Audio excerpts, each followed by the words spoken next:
What do you see when you see this paintbrush?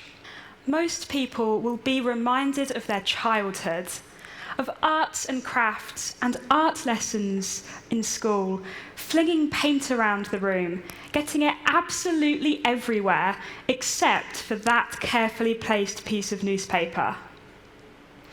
Other people may be reminded of decorating, of moving into a new home, or painting one they've lived in most of their lives with their parents or their kids or their partner. But for me, when I see this paintbrush, I see the thing that saved my life. On January the 14th, I painted a copy of Vincent Van Gogh's Terrace At Night on my leg. And after posting it on social media, it quickly went viral. It was a fairly normal day, except it wasn't completely. It was a bad Saturday. Bad days are how I refer to days where my mental health makes me feel bad, because I am one of the 300 million people who struggle with depression. I woke up that day, I showered, I got dressed, I had something to eat, I messaged a few friends, but none of this made me feel any better. Days like this seem so long, as if I can feel every minute passing painfully slowly, but have nothing to fill those minutes with. And it's days like this that make it so hard not to fall back into the destructive coping strategies that I used to use. But I didn't. Instead, I got out my paint and my brushes, and I decided to recreate a painting by one of my favourite artists on my thigh. It took me a few hours, during most of which I was cursing at the paint, convinced I was going to give up any minute now. But I finished it. I took a photo of it, and I posted it on social media in the hopes of showing at least one person it is possible to find healthy ways of coping with your mental health. Finishing the painting didn't exactly make me feel better. But that wasn't the point, because it was never going to cure my depression. Instead, I could feel proud that I'd achieved something positive that had resonated with so many people online. I had people tell me that I'm inspiring and that I helped them, and that they thought I was brave for sharing it.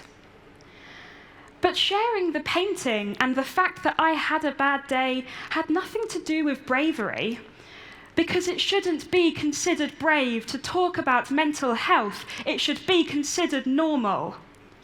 We have to normalize talking to each other about how we're feeling. And that is what I was, and am today, trying to do. Vincent Van Gogh is one of my favourite painters. I love the way he uses bright colour to contrast the often tranquil settings of his paintings. And The Starry Night is the first painting I ever tried to do a copy of. I love the way the blues of the sky contrast the yellows and the whites of the stars, which make the stars look like they're moving across the page. I think it's wonderful. But Van Gogh was also mentally ill, and he used art as a way of coping with his mental health, just as I do with mine. Recently, a post has been circling the internet claiming that Van Gogh used to eat yellow paint because he thought it would make him happy. Van Gogh ate paint because he was trying to poison himself. That is the reality of mental health that people are too afraid to talk about. romanticizing dangerous actions instead of tackling them head-on. The romanticizing of mental illnesses can be seen time and time again across the internet. Some of you might remember the awful Cut for Bieber hashtag that happened in 2013, spreading horrible images of self-harm, trivializing both the action and the people who struggled with it. And things like that do nothing but further the stigma surrounding mental health, creating a dangerous illusion that suggests it's desirable to be mentally ill.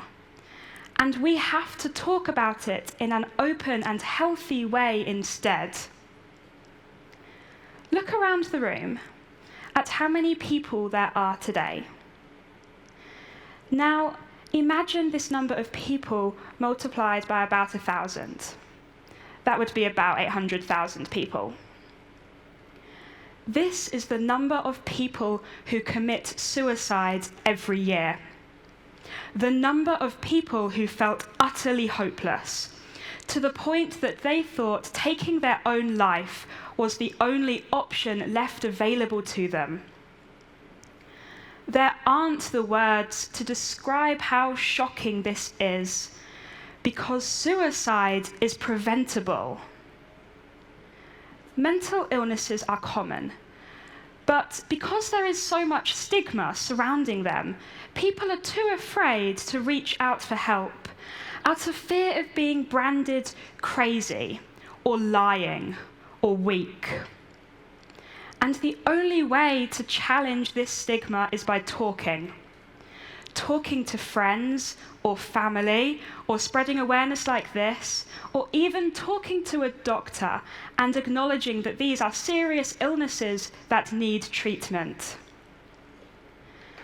I was 13 when I developed anxiety and depression, but I didn't talk to anyone.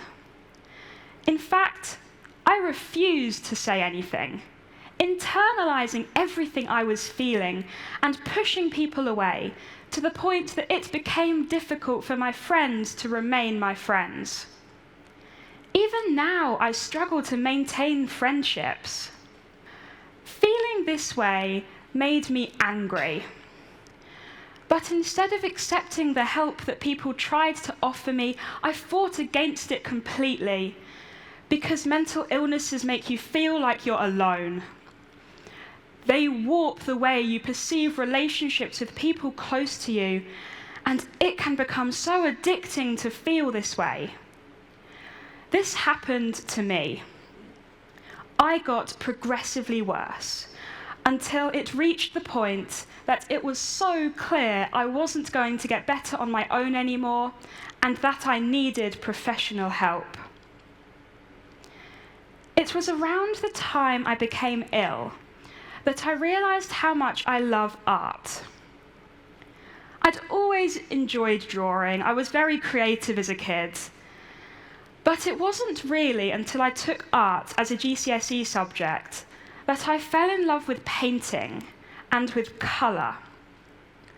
And as I moved from my GCSEs to my A-levels, I developed my own distinct style of painting, and I began to paint in my spare time, painting things or places that meant a lot to me. And I also began to paint on my skin. I realized just how much I love using my body as a canvas, and how much doing this helps my mental health.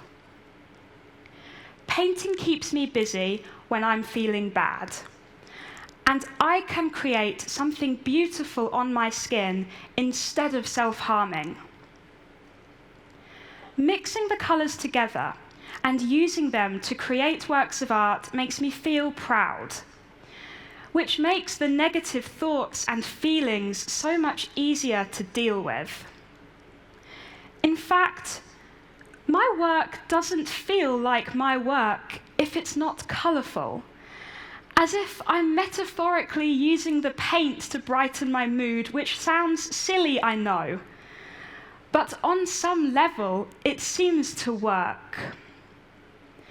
Now, I'm not saying that everyone who struggles with their mental health should start painting, because that would be very naive of me.